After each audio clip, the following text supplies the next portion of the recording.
I just curious with you tonight. I tried to go down this road with you before, but you didn't really bite, so I'm going to try it again. Are you, I think the question that a lot of people have for guys like you, atheists, agnostics, is are you comfortable with not, you must be therefore comfortable with not knowing the answers to big questions, or you have some sort of confidence that there is nothing more that most other people don't have? Well, twofold. One, yes, by temperament, I'm comfortable not knowing the big answers to the big questions. It's okay to say, I don't know. And just live with it. Believe it or not, that's okay. And you believe that when Deepak comes up with theories that you would call woo-woo, that he is just simply at his core, whether he knows it or not, uncomfortable not knowing? Well, I'm not sure about that. I think he likes to layer on the language of science because it seems to ground it in something a little more concrete than just woo.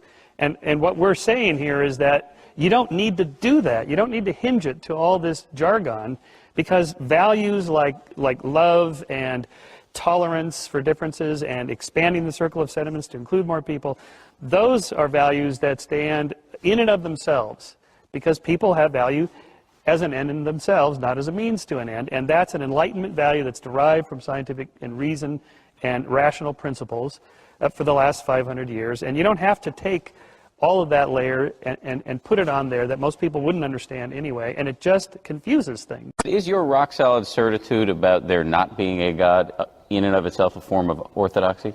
Well, I'm not rock-solid that there is no God. I would be surprised at this point, I have to say. If it was anything like Yahweh, I'd be shocked. But I actually have a little thing I would say, if it turned out to be the case, what I would say standing there at the pearly gates. All right, what is it? Oh, well, I mean, first of all, it would be, you gave me this brain in your own image that it reasons and doubts and so on, and so I applied it to you. And so, in any case, why does belief matter? Shouldn't it matter more how you comport yourself in life and how you treat other people? And but Deepak, and I'll get to you in just one second. But Deepak's point is that molecules don't feel compassion. Right. That ethics and love and compassion and empathy are all, and you tell me if I'm wrong here, evidence that can be marshaled in support of an argument for divine. It is impossible, and Roger Penrose and John Searle would substantiate this. It is impossible for a physical system, no matter how complex it is, to process meaning, to process creativity, to process purpose, to process even, you can map that out, you can show the molecules there, but it is impossible for a physical system to feel those qualities. Okay, that's simply not true. It's what is true to say is that we don't understand how that is being accomplished, and we don't, and even I'll give you even more than that. We don't understand what the relationship between consciousness and matter is. Now, for instance, if electrons I'll were grant you that, by the way, what you just corrected me on. So but it's not. There's no reason. It gets you nothing to say it's impossible in science. Well, I'm just saying that, very prominent researchers like John Searle and Roger Penrose have made those explicit statements. Okay, but they're in a much larger conversation. They have more detractors than could fit in this hall. These are areas of genuine scientific uncertainty. But what is obvious is that the way to clarify this domain is not to pretend to know things you don't know. Well, I'm sorry. And you're saying. Again, I want to bring Gene in. Yeah, I just want to say I'm sorry if I gave the impression that I don't know, that I pretend to know things that I don't know. I'm just offering a possible hypothesis. That's why we're calling it the future of God.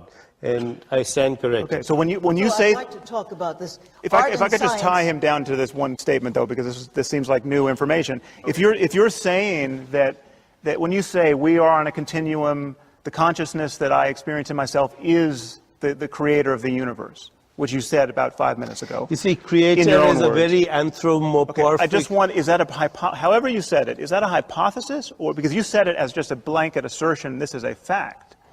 I think that I'm there are- ignorant of. See, there are three ways of knowing. One is through empirical observation, what we call the eyes of the flesh. Then there's a deeper knowing, comes from the eyes of the mind. If I want to understand the theorem of Pythagoras, it's activity of the mind. Why does mathematics, for example, describe so precisely the activity of nature? It's one of the most astounding puzzles of the universe. And then there is a deeper knowing, which is the eyes of the soul. You know, what's his name? William Blake said, we are led to believe a lie when we see with and not through the eye that was born in a night to perish in a night while the soul slept in beams of light. So what I'm saying is, But that's we why need William Blake is not a great synthesis scientist. of knowing.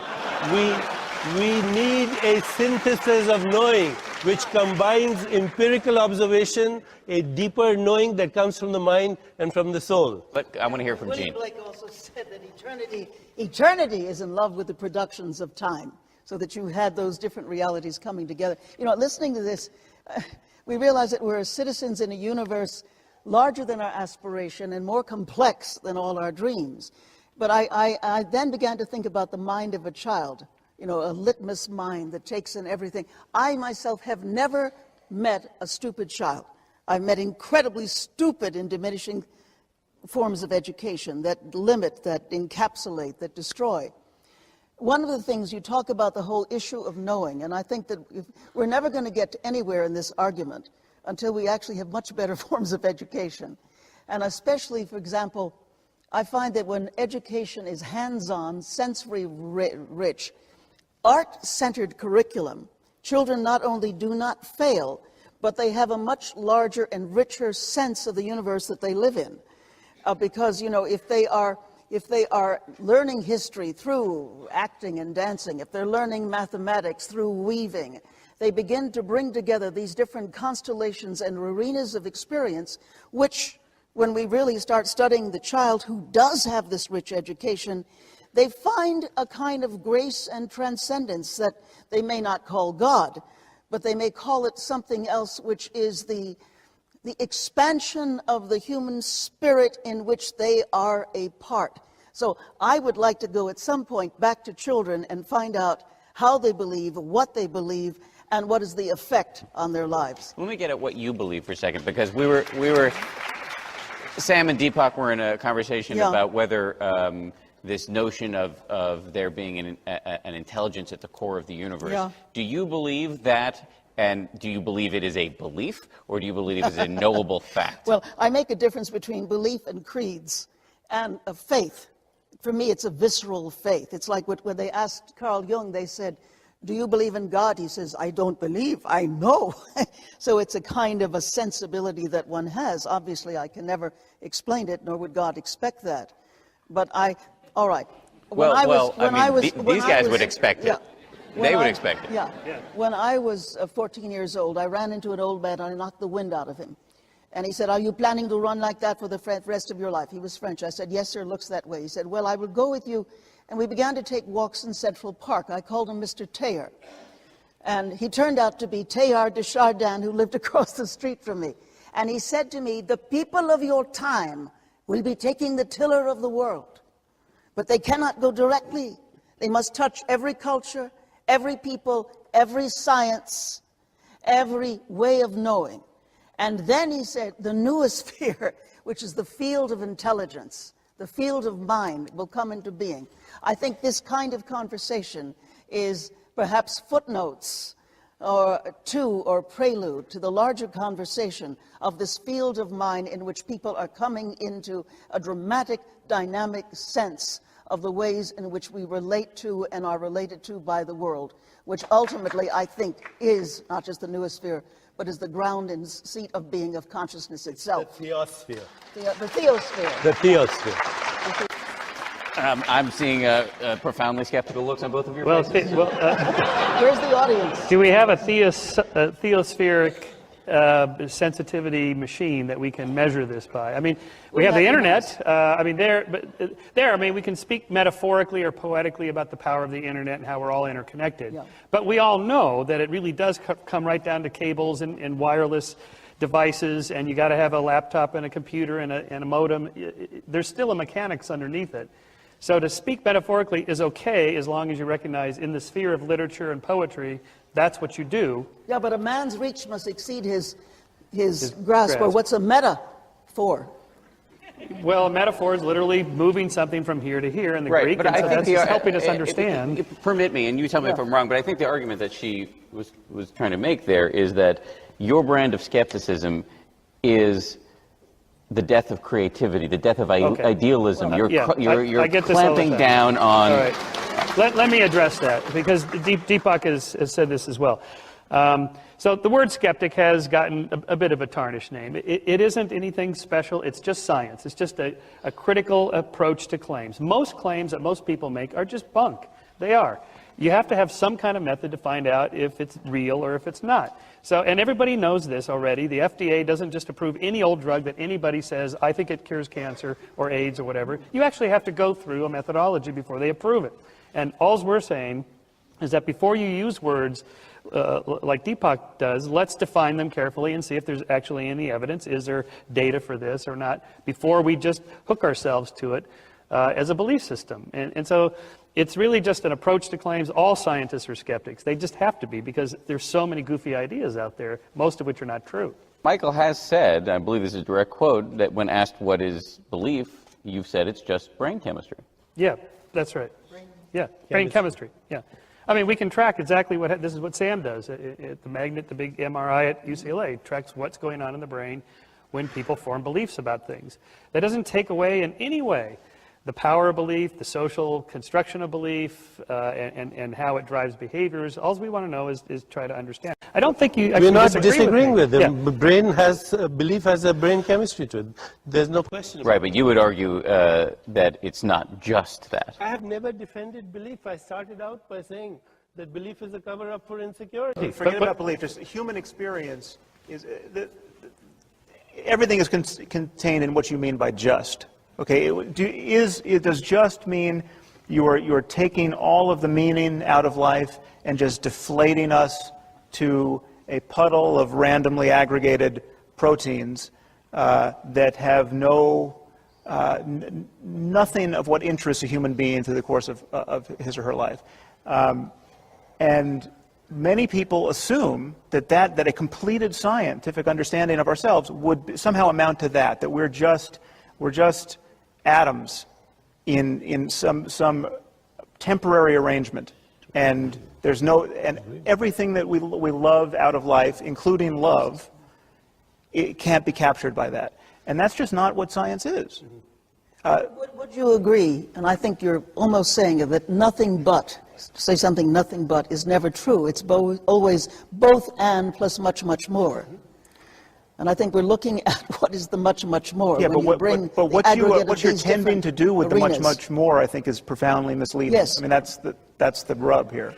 Say that again. I'm sorry. He says what you're tending to do with the much, much more is profoundly misleading. And worse than that, and I'm not just talking about you, I'm talking about people, worse than that, it is on a continuum with what the really religiously infatuated and dogmatic are doing, and because you're using the same words, Scientifically dogmatic and infatuated. but like that move itself is, I mean, so you can say, you can talk about scientific fundamentalism as the corollary of religious fundamentalism. That's just a trick with words. I mean, there is no scientific fundamentalism that is analogous to religious fundamentalism, but that's a separate issue. I think. But by the way, if I could just finish this point, the fact that you use words like God and faith with such enthusiasm puts you you are the shade under which all of these really barbarous forms of religiosity still relax and luxuriate and thrive because you. I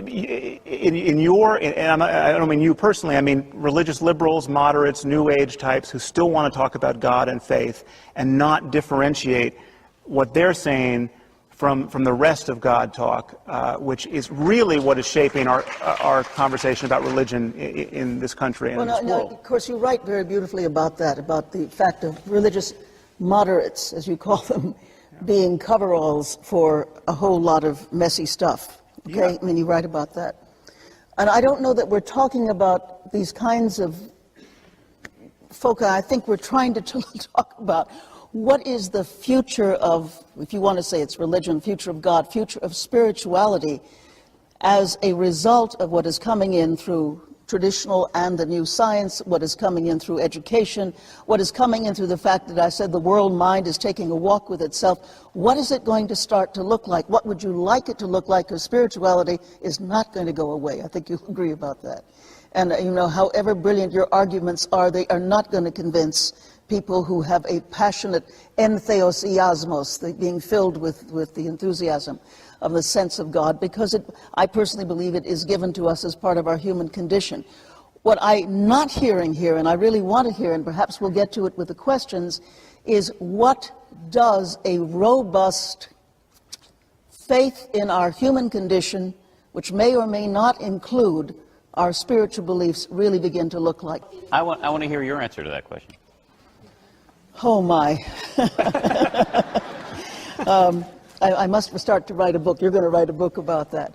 Well, I think if I say, I'm a person who has been shot at in different countries, have had to dive into trenches, had gas, so I've run into the very things that you're talking about, especially from certain kinds of fundamentalists.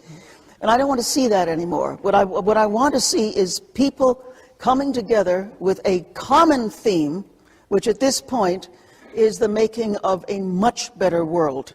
We have the wherewithal in science, in art, in poetry, in music, the things that we cannot put away. We have the wherewithal in our understanding of social change and human development to really make a better world. What we do not have is what Mr. Teilhard used to talk to me about, the lure of becoming. And I don't want to see just the put down of the past. I want to see the lure of what this world could look like, given the fact that we bring these different kinds of minds and not simply, the experts. Because quite frankly, when I'm around the world, here's the great dirty little fact that nobody talks about. 70 to 80% of the people who are really doing the work tend to be women of a certain age, who have that experience. I'd like to see women and men and people from many cultures really beginning to create a vision, a lure of becoming to what this world can be. And I think that might ultimately override the great fractiousness between old points of view. A religion which is devoid of authentic spiritual experience will become diabolical, with increasing weapons of mass destruction, weapons of biological warfare, nuclear bombs. But a spirituality-imbued science will actually lead to science healing the ecosystem, the restoration of species, social justice, and the removing of poverty. So I think it's very important to bring a deep spiritual knowing of inseparability, love, compassion, kindness, and peace into our science. Here's an example.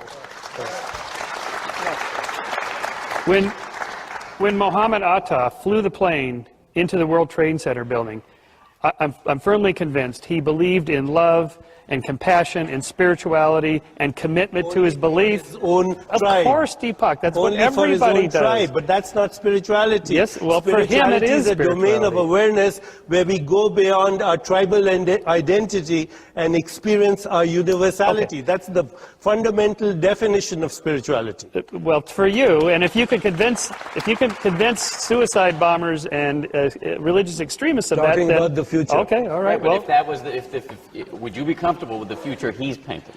well, of course, it's much better than what we've got. But why all the jargon?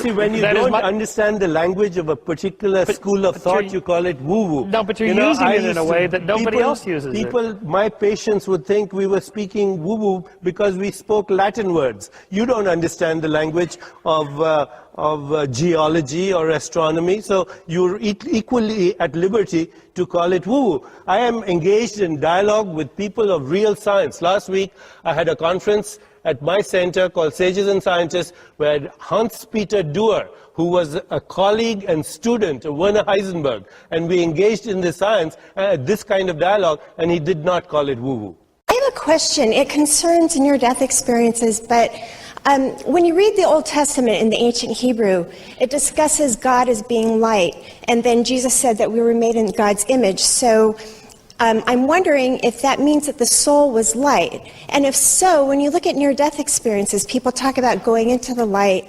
Does the light leave the body? And if so, is that the energy structure of the body that before the brain and the body decays to a point that it can't be resuscitated, is still communicating with the body via like bioentanglement, for lack of a better word?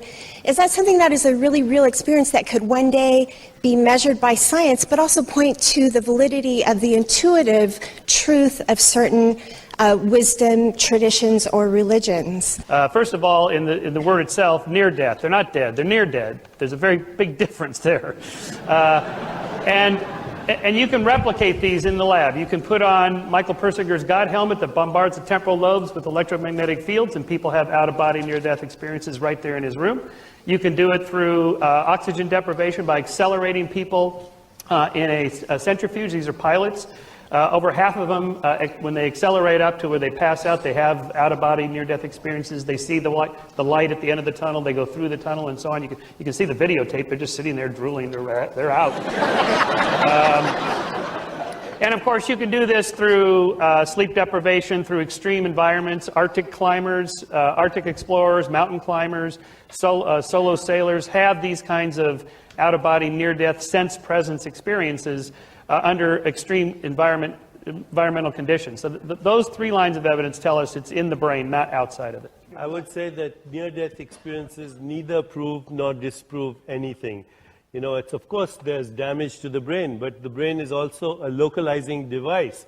And in the absence of brain, you can still have a consciousness which has no thought. You can still have a consciousness which is non-local, which is awareness in itself. So near-death experiences neither prove nor anything or disprove anything. Of course, there has got to be a biological correlate of the experience. And ischemia, brain damage, etc. also proves that.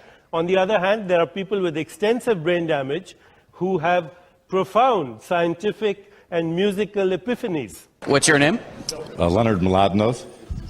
And so, Leonard, you are a quantum physicist? I'm a theoretical physicist, and I'm also writing a book with Stephen Hawking, so I could comment on the God question with Stephen Hawking.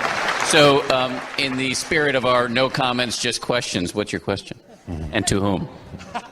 I'll hold the mic. Oh, you hold the mic, all right. That means it really has to be a question, okay. Right, this is my form of dis... would be to Deepak to say, would you like to have a short course in quantum mechanics sometime so that we can straighten out your slightly misuse of quantum notation? Thank you, Leonard. I would be honored, sir, and I accept your offer with great gratitude. And I would like to be educated so I can be clearer in my dialogue. By the way, today is Einstein's birthday, so we are at a very fitting place. And it just occurred to me, 3.14 is the approximation of the first approximation of pi, which refers to infinity. So as long as your quantum physics explanations help me understand infinity, I would be honored. That would be good, but we'll have to keep it local, though. I don't think we can make it non-local. No, but can I bother you for just a second? What is it? Do you, sir, believe in the infinite? I believe I understand to some extent the concept of infinity. I'm not sure what it means to believe in the infinite. Okay, do you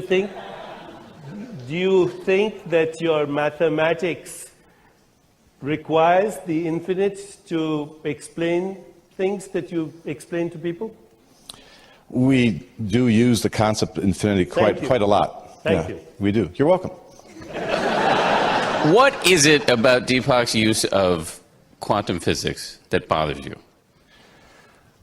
The term non-local, the use was not correct, and the correlations of the, the pacemaker and the different electrical things going on. I happen to disagree, by the way. Oh, I assume you did since you said that. You know, you're I happen to so I would love to. I'd love to talk about it. I think consciousness is non-local. I'm sorry? I think consciousness is non-local. Consciousness. Oh, Is non-local. yeah. You know, I've never really run across a definition of consciousness that I understood. So maybe you could teach me something, and I A can. field, a superposition of possibilities. Okay. Well, all right. I know what each of those words means. I still don't think I know it.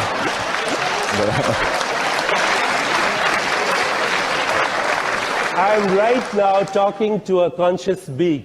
I'm sorry? I'm speaking to a conscious being. I hope so. Even though the conscious being is pretending to be a physicist. Is pretending? Pretending Presenting means pretending in the larger context. You are an infinite being who's taken on the identity of a physicist in space and time. Deepak, how can there be a conversation with someone like Michael or Sam that can have a constructive outcome for those of us who are intensely curious about why we're here and what we're supposed to do? And I would like to have the conversation if he stops using the cop-out word, woo-woo. That's a cop-out, okay? But I suspect yes, Alberto is disappointed. If I was having a conversation with Michael, I would say, help me, dear scientists, to understand why we have this deep yearning. Why do we have this deep longing to understand the nature of the beginnings of the universe? Why do we have this deep yearning and longing to understand ourselves? Help me. If you can help me as a scientist to explain why this is built into the scheme of evolution, or does evolution have to do anything, I am here to be enlightened. Sam, what do you say to that?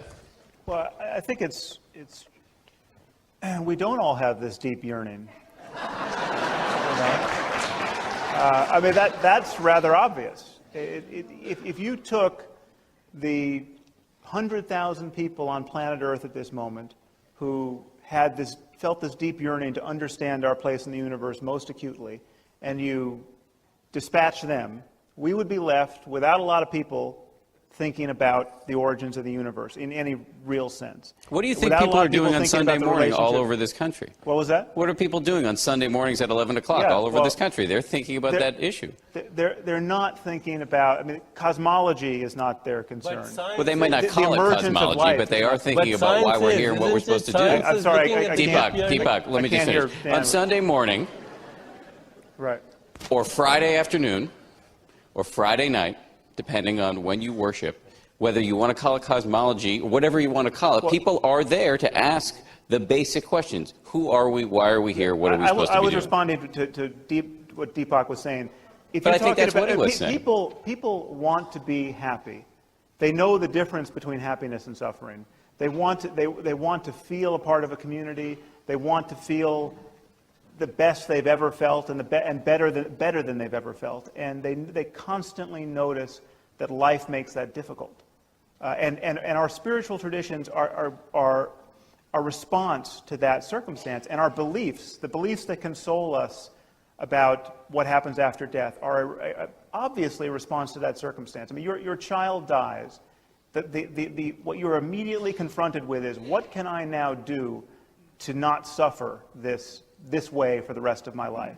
And one thing people have found to do is tell each other a story that death is an illusion, that we all get together at the right hand of Jesus after we die. That does the trick for a lot of people, and people are mightily attached to that story. But that story is really both in its products and in the way of getting there, the antithesis of the scientific frame of mind. And we just can't conflate them. And we have to notice when we're lying to ourselves and when we're lying to our children. And we have to notice that there's a liability to pretending to know things we don't know. A long time ago, religion made a pact with science with Mr. Descartes, I guess his name was, and where he didn't want to be burnt at the stake, so he agreed with religion that religion would take over the spiritual aspect and questions regarding, God or the higher being, and science would relegate itself to the physical. My question is, when is science going to forget Descartes and start focusing on, what creates evil, for instance, and those things that have been relegated to religion why doesn't science now start focusing in that direction so that we can get a clearer picture of things? Yeah. Well, Bravo, Carmela. Michael, go ahead. of course, Thank you. I described a little bit about in the last 20 years or so, there's been a concerted effort on the part of neuroscientists to understand what's going on in the brain with things like evil. But this goes back to the 60s with Milgram's shock experiment and Zimbardo's basement prison experiment and so on. These are attempts to get a scientific understanding of why people do bad things, why they do evil things. So I think we're right there with you. These are just harder problems to solve because there's so many more variables and degrees of freedom of the components in the formula because there's people and social interactions. And so, in a way, Deepak, I'm with you on there's more than just the neurons, of course. There's higher order, there's binding, there's emergent self-organized properties of complex systems, and the higher up you go from neurons all the way up to people in an economy or a political system, wow, is that complex. This is a really hard problem. So we need to really apply science, exactly like you suggest. But on this point of evil, sometimes there's not more than just the neurons, because we know, for instance, that the brains of psychopaths are damaged in ways that we're now increasingly understanding. People are scanning the brains of people who rate very highly on the psychopathy scale. But the classically evil people, the people who don't feel empathy for their victims, who like torturing and killing people.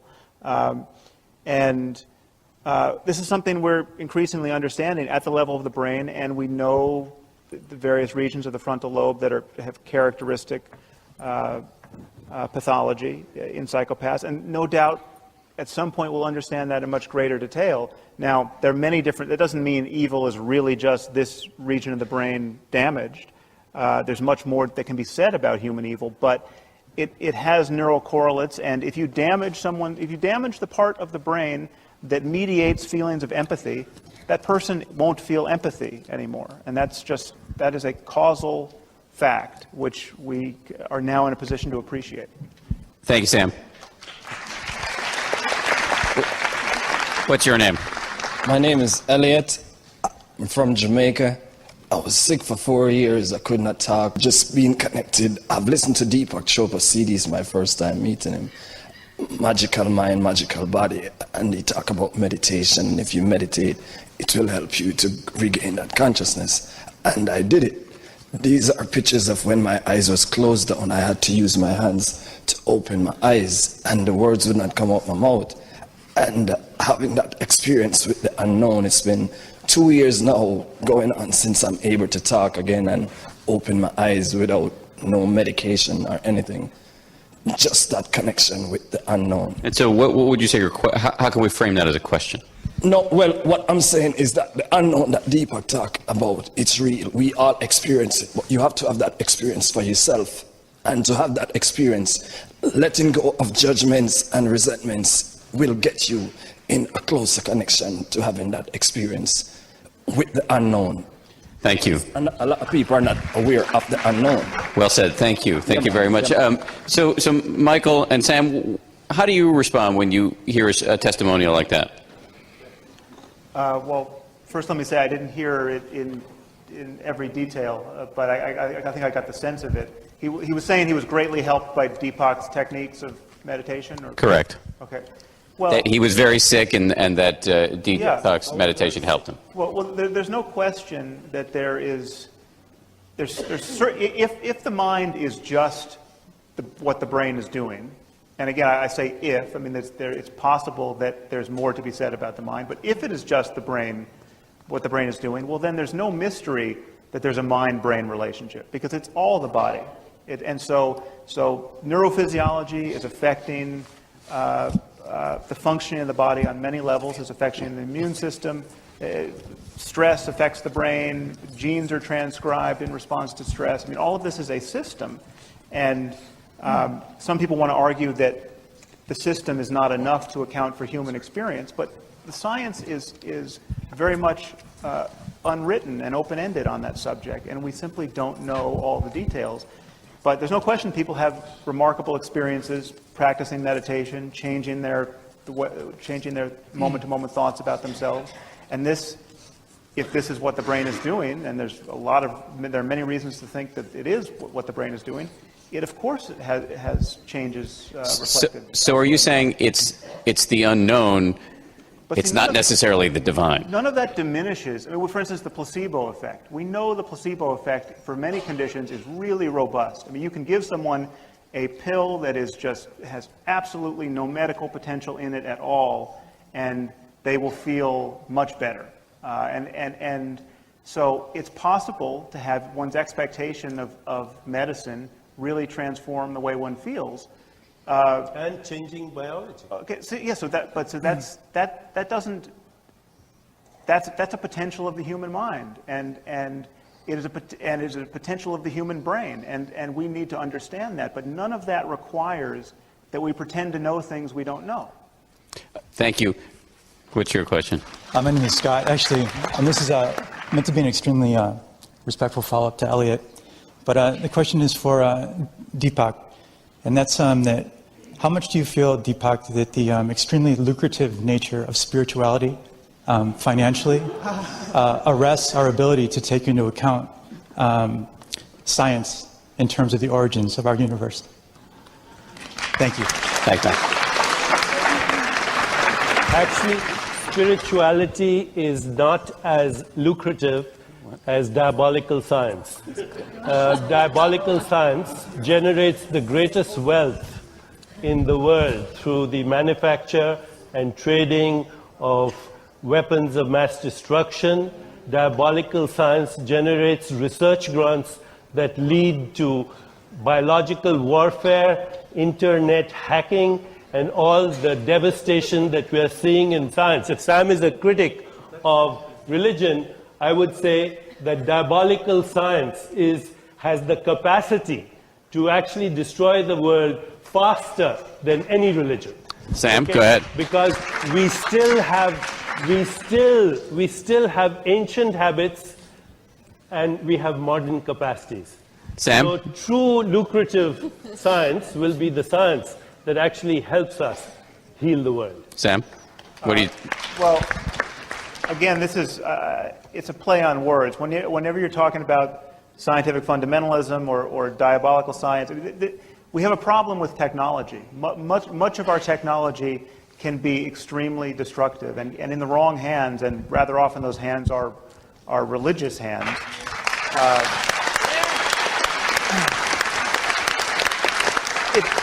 It becomes incredibly dangerous. So we have people with 14th century worldviews who now have access to incredibly destructive technology. Almost out of time. But so I'm gonna do my best. this is the point to take on board. The remedy, there's such a thing as bad science. There's such a thing as scientific fraud. There's such a thing as incomplete science. The remedy for all of those things is more science and better science and further scientific discussion. It is never religion. Thank you, Sam. Hi, I'm Lucinda Yon. Who are you talking to on that phone? Oh, nobody. But anyway. The unknown? The unknown, absolutely. Actually, I'm a very basic and practical person, so we're going to try to keep this basic and practical. I made the decision one day that I had the power to choose to be a person of compassion and kindness and courage. That was my choice to make. Now, my question to both sides is how do we finally get people there? I really don't care. I want them to finally make that cognitive, meaningful decision that I am responsible to be a compassionate, caring person. It is my choice to make, my responsibility, my obligation to make it and act on it. So I don't care which side gets us there, but my question to each side is, what's your answer to how we get there? Play moderator and pick somebody to answer that question. I'll ask... I guess Deepak's doing it. Go ahead. I think how you get there is how you got there, by self-reflection and by asking yourself, am I a conditioned response? Am I a bundle of conditioned reflexes and nerves that is being constantly triggered by people and circumstance into predictable outcomes, in which case you would be a machine? Or am I a conscious being that I can actually choose the actions I choose? do I have free will? And that cannot come about unless you go within. Michael Shermer, how would you answer that question? Well, first of all, doing exactly what you just did, that's how you do it. You just stand up and say, let's all do this. I mean, that's how we get things going. So, well, first of all, I'm really thankful to the Skeptics Society to bringing this perhaps the most engaging conversation on Caltech campus since I've been here. I just wish and request Deepak that if he could return every year so that we can all come and laugh together on laugh together. I didn't say laugh on Deepak. So there were two things. One was that Deepak mentioned that been there, done that when people brought up religion and the bad things which happened, like not progress in women, education, and atrocities, etc. So could Deepak and Jean say now that the religion of past, or the things, the whole organization of God of the past, it was on a bigger picture, perhaps bad or negative? And secondly, they mentioned that we want to bring all the people from art and music, they all together on the same platform so that we can all talk and learn about the unknown. I was just thinking, Deepak keeps bringing quantum mechanics, etc. If you want to do a quantum mechanics experiment, you need, high vacuum, really small structures, and very well precise conditions. I don't know how a man sitting in a cave in Himalayas, he could possibly come up with that kind of a result or that observation and contribute to that discussion. Deepak, what would you answer? His question basically is, was all religion, if it's been there, done that, was all religion in the past bad? I think the religious experience was an extremely beautiful, lovely experience. It's the kind of experience that is the aha moment, even in science. It's transcendence, it's inspiration. But yes, then it got organized and we went to war. So I would say that organized religion has done a lot of damage. But on the other hand, organized religion has also done a lot of humanitarian work. And if you go across the world, you'll see that there are extremely religious people who have so-called religious beliefs that we would call cultural mythology, but they're doing extraordinary good work. Is our existence an accident? No. If it were truly just randomness and accident and chance, we wouldn't be here, for sure. There are self-organizing emergent properties within the cosmos, and evolution is one of them. So the random mixing up of genes, yeah, that's kind of accidental, but that isn't what evolution is. Evolution is in the selective process and cumulative selection of successful structures that leads to complex organisms. So there is something deeper. Again, we don't have to use fuzzy language to understand it. It's still part of science to say it's self-organized and emergent and have a very clear understanding of what that means. Thank you. Thank you. Appreciate it. Good question. What's your name? My name is Cassie Yan, and organized religion is a reality of today. So my question is, what will happen to organized religion in the future? Well, I don't think religion's going to go away anytime soon, but I do like to take a long time horizon. And that as we continue to expand the circle of sentiments and expand things like liberal democracies and market trade between peoples where, say, the internet, anybody can talk to anybody else anytime for free, they can exchange things without centralized control interfering, that's a good thing. And to the extent that religions get out of the way and let us do that, I think they may just fall into disuse. I was discouraged by the China Google thing. I thought the Google guys would get around that, but it may take a little bit longer than I thought. Jean, what do you think is the future of organized religion? Well, I think that most organizations are falling apart. We're in the biggest time of deconstruction that the world has ever seen. And I think it's going to go through a kind of morphing into a new way of being and doing. I would hope that there would be an undercurrent of an appreciation of a perennial and universal spirituality out of which these different ways and frames of seeing would then find richer and deeper ways of relating to the meaning of it all. And I think that when it is no longer the man on the cross or the man under the tree, or the man for that matter, who is the vehicle through which the enlightenment and the epiphany occurs.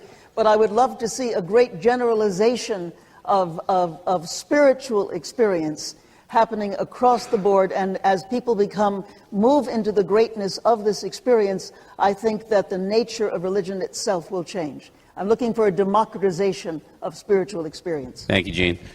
What's your name? David Richardson, and my question is a bit of a follow-on to the last one, but is primarily directed towards Sam.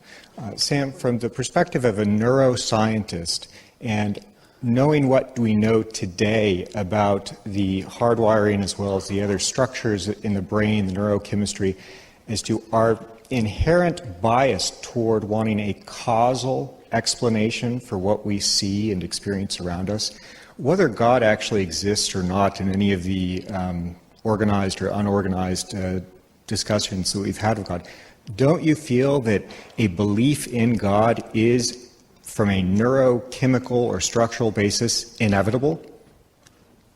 Well, apparently not. I've got a sample of at least one that I'm pretty sure about. You want to go back on him, Adam, on that? Or?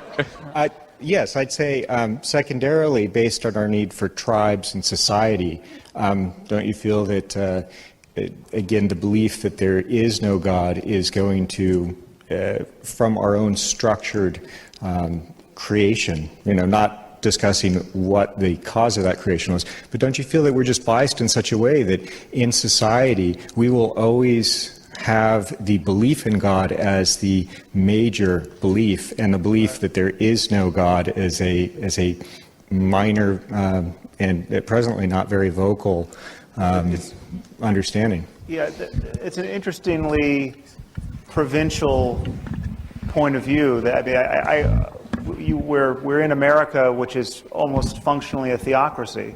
But in Western Europe, your question actually wouldn't make sense right now. I mean, it is a massively secular part of the world, and if you go to Scandinavia, it flips entirely. It's something like a majority, 60 to, depending on how you ask the question, 60 to 80% of people in Denmark, for instance, are atheists. I mean, they do not believe, they treat the God of Abraham the way we treat Zeus.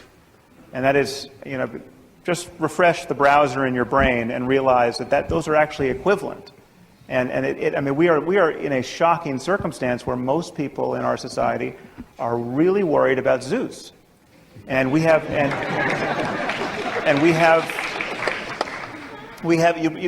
pick up the New York Times tomorrow, and I guarantee you that the international section of the paper will more or less read like, what are the crazy Muslims doing today? And if you realize that what they're doing is on the basis of a belief that is just like a belief in the gods of Mount Olympus. I mean, imagine if you drawing cartoons of Hercules could get you killed. I heard Deepak mention that there are deeper ways of knowing, and I get the impression that this is based on intuition and the subjective. And I'd like to know, if we don't use the objective scientific method, how do we distinguish what is true from what we simply want to be true? What's your name? Sarah. Thank you, Sarah. Deepak, have at it. I think science is based on a subject-object split. I'm the observer, and that's the observed. And it does extremely well based on the subject-object split. I am hoping that the truth will be found when we actually develop a science of consciousness that goes beyond the subject-object split, because after all, nature is one. Nature does not decide that this is the subject and that's the object. Nature says that both the subject and the object are my activity. So my prayer is that science will evolve to include consciousness in its evolution. I want to say that a science that does not diminish the richness of human experience to data on a graph and end up being so reductionism will be incomplete. It has to go to the next level. At the same time, I think a theology that is based on primitive ideas that were born in the Bronze and Iron Age are no longer relevant. So my hope is that this conversation on this wonderful location on the birthday of Einstein will say, how can we create a conversation between the Einsteins of the world and the sages of the world? Sam? Actually, I think I want to treat the question that was asked by the woman who asked about near-death experience and the use of the word light in the Old Testament. Because it seems to me really to come back to the books in terms of general relevance to world events. We are really prisoners of literature right now. We are constrained to talk either explicitly about these books or in some vague conformity to these books. And these books were written by people who every person in this room has more access to information and scientific knowledge and just what is now basic common sense than the authors of the Bible and the Quran.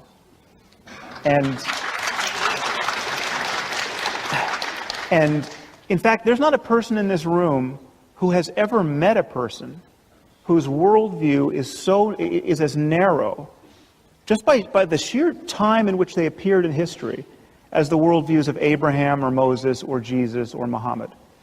And until we grapple with that fact and honestly talk about honestly commit ourselves to a 21st century conversation about the possibilities of human well-being, we're just going to be at sea, and we're going to be trying to figure out whether we should pass laws about gay marriage and whether we should ban blasphemy at the UN and whether we should allow newspapers to print cartoons about the Prophet Muhammad, and we're going to just be bewildered by the relentless certainties of people who are obviously lying to themselves. In summing up this conversation, and to bring God back into the equation, I'm thinking of some lines by Christopher Fry. The human heart can go to the lengths of God. Dark and cold we may be, but this is no winter now. The frozen misery of centuries cracks, breaks, begins to move.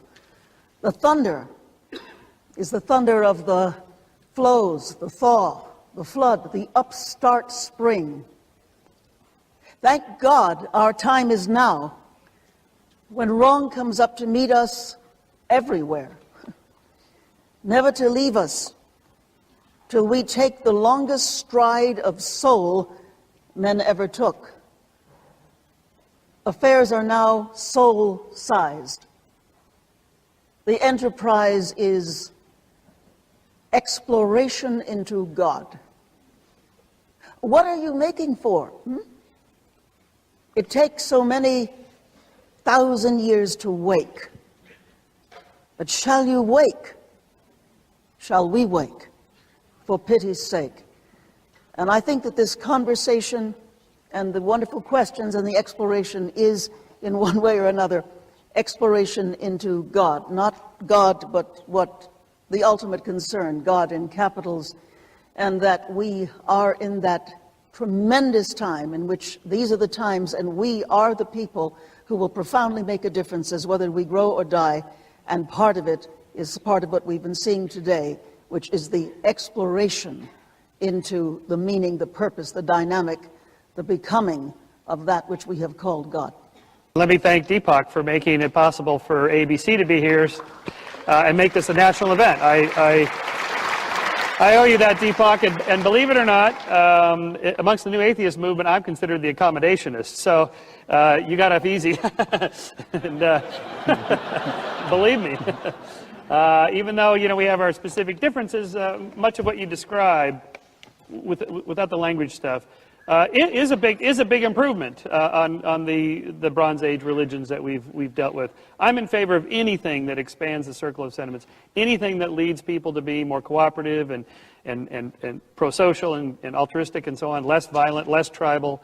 And so to the extent that we could do whatever that takes, then I'm in favor of it. It doesn't have to be some particular thing I like, just as long as it works on a pragmatic level to make the world a better place for more people in more places more of the time.